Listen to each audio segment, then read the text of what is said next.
الحمد لله والصلاة على نبيه محمد وآله وأصحابه أجمعين. أما بعد فأعوذ بالله من الشيطان اللعين الرجيم. بسم الله الرحمن الرحيم.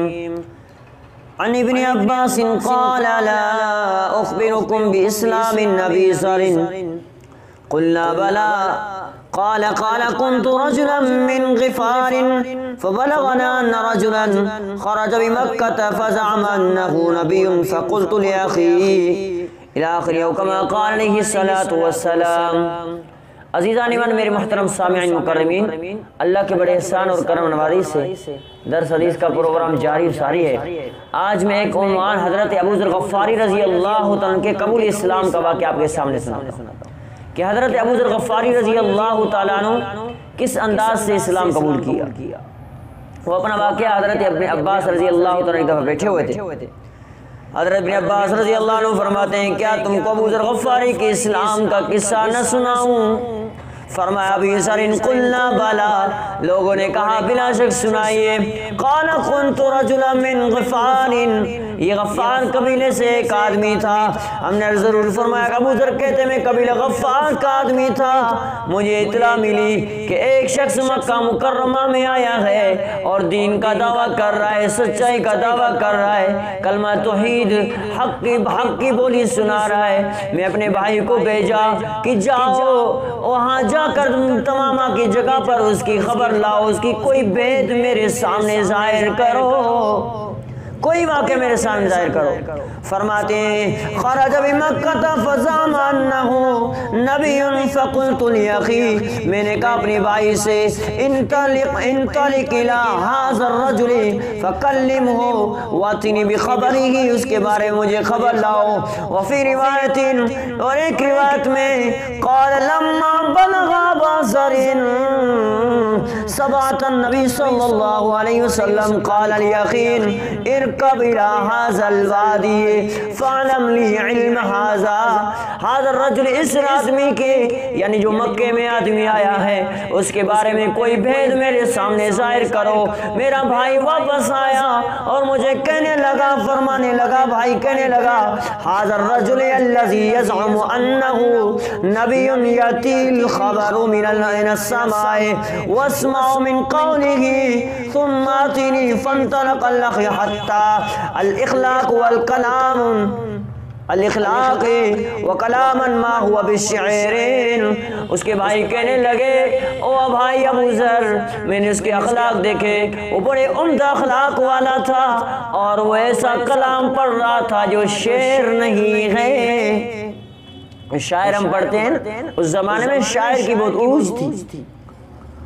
تو فرمایا میں نے جو کلام اس کی زبان سے سنی وہ آسمانوں کا خبر دے رہا تھا، پیچیدہ خبریں دے رہا تھا اور کہہ رہا تھا حق کی بولی کلمہ زبان کی ہے، کلمت اللہ کی ہے، اللہ کا کلمہ ہے، اور کلام اللہ ایسا سنا رہا تھا جو شعر نہیں تھا. حضرت ابو ذر فرماتے ہیں میں نے اپنے بھائی سے کہا فقال له رأيت يأمر بمكارمه في غامان. تو نے مجھے وہ خبر نہیں دی جو میں خبر آپ سے پوچھنا چاہتا ہوں، چھوڑو میں خود جاتا ہوں. حضرت ابو ذر غفاری رضی اللہ عنہ فرماتے میں نے کچھ توشہ لیا، پانی کا تھوڑا سا کچھ پانی لیا اور مکہ کی طرف میں نے اپنی سواری شروع کر دی، سفر جاری کر دیا. جب میں مکے میں پہنچا نہ میں نے حضور کو دیکھا تھا نہ پہچانتا تھا حضور اکرم صلی اللہ علیہ وسلم کو. شام ہونے تک میں انتظار میں تھا، شام ہونے والا تھا. حضرت علی رضی اللہ تعالیٰ نے دیکھا کہ ایک مسافر ہے. حضرت ابو ذر غفاری رضی اللہ تعالیٰ کو شام اپنے گھر لے گیا اور مہمان نوازی کی. صبح کو پھر حضرت ابو ذر غفاری فرماتے ہیں میں مکہ المکرمہ میں آیا، وہاں مسجد میں بیٹھ کر ڈھونڈنے لگا کہ حضور کون سا ہے. حضور کو میں نے دیکھا بھی نہیں، نہ جان نہ پہچان تھا. اللہ اکبر. شام ہونے لگی، پھر سے علی کی نظر حضرت ابو ذر غفاری پہ پڑی. حضرت علی حضرت ابو ذر غفاری فرماتے ہیں مجھے اپنے گھر لے گئے اور مہمان نوازی کی. صبح کو پھر تیسرے دن پھر اسی طرح سے شام ہو گئی. حضرت علی کی ملاقات ہوئی. حضرت علی رات کو واپس گھر لائے. 3 دن تک گفتگو نہیں ہو رہی تھی، جان پہچان نہیں تھا، حال وال نہیں ہو رہا تھا. ایسے سو کے پھر صبح کو واپس تیسرا دن ہوا، حضرت ابو ذر غفاری رضی اللہ تعالیٰ فرماتے ہیں میں حضرت علی سے گفتگو شروع ہو گئی، حضرت علی سے کہنے لگا، حضرت علی رضی اللہ تعالیٰ عنہ کہنے لگے کہ بھئی آپ کون ہو، کہاں سے آئے ہو، کون سے مسافر ہو؟ تو حضرت علی رضی اللہ تعالیٰ سے حضرت ابو ذر غفاری کہنے لگے مجھے پکی بات بتاؤ، سچی بات بتاؤ کہ آپ مجھے پکی بات بتاؤ گے، میں وہاں سے دور سے آیا ہوں، غفار قبیلے سے آیا ہوں، مجھے یہ بات بتا دو کہ آخر زمان نبی صلی اللہ علیہ وسلم سچا ہے کہ نہیں؟ حضرت علی فرمانے لگے نبی علیہ السلام اللہ کا نبی ہے، آخری نبی ہے، اللہ کے سوا کوئی معبود نہیں، اور محمد صلی اللہ علیہ وسلم اللہ کا رسول ہے، اور حقانیت حضرت علی نے ابو ذر غفاری کے سامنے بیان کر دی۔ تو حضرت ابو ذر غفاری رضی اللہ تعالیٰ عنہ عرض کرنے لگے علی مجھے لے جاؤ، میں کلمہ پڑھنا چاہتا ہوں۔ جب حضرت علی حضرت ابو ذر غفاری کو لے کے جانے لگے، حضرت علی نے فرمایا کہ ابو ذر میں چلا جاؤں، اگر کہیں خدشہ ہو دشمنی کا میں پیشاب کی صورت اختیار کر کے بیٹھ جاؤں تو تم رکنا نہیں، چلے جانا۔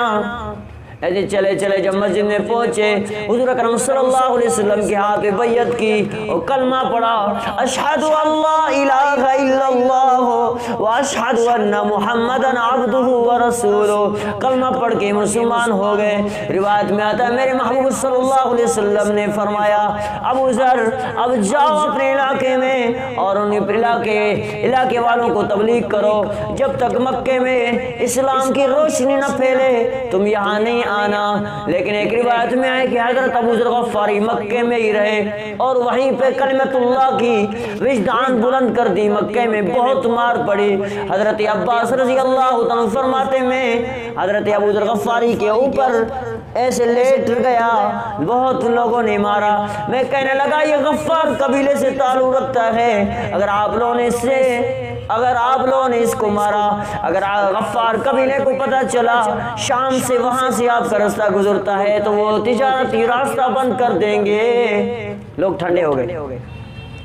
حضرت ابو ذر غفاری رضی اللہ تعالیٰ عنہ فرماتے ہیں اسلام کے لیے بہت مار پڑی، اور حضرت ابو ذر غفاری رضی اللہ تعالیٰ عنہ اسلام کے لیے تکلیفیں لی اور اسلام کے لیے بلند آواز سے حضرت مکہ میں جا کر اور لوگوں کے سامنے یہ الفاظ کہتے اشہد ان لا الہ الا اللہ و اشہد ان محمدن عبدہ و رسولہ۔ جب لوگ سنتے، لوگوں کو جوش آ جاتا، لوگ مارتے، بہت پیٹتے، اللہ اکبر کبیرہ۔ اسی طرح سے بہت حضرت ابو ذر غفاری کو بہت مارا جاتا، لیکن ابو ذر غفاری رضی اللہ تعالیٰ اسلام سے کبھی مکرتے نہیں۔ اللہ اکبر کبیرہ۔ ہمیں بھی ایسا دین اسلام پہ مر مٹنے کی اللہ رب العزت دعا رب العالمین سب کو مر مٹنے کی اسلام کی توفیق عطا فرمائے۔ جو بھی اسلام کے لیے صحابہ کرام نے قربانی دی، ابو ذر غفاری نے قربانی دی اور صحابہ کرام نے دی، اسی طرح سے بہت سے علماء کرام اور صحابہ کرام کی اس ایمان افروز واقعات ہیں۔ اللہ تبارک و تعالی سے دعا رب العالمین ہم سب کو عمل کرنے کی توفیق عطا فرمائے۔ وما توفیقی الا باللہ۔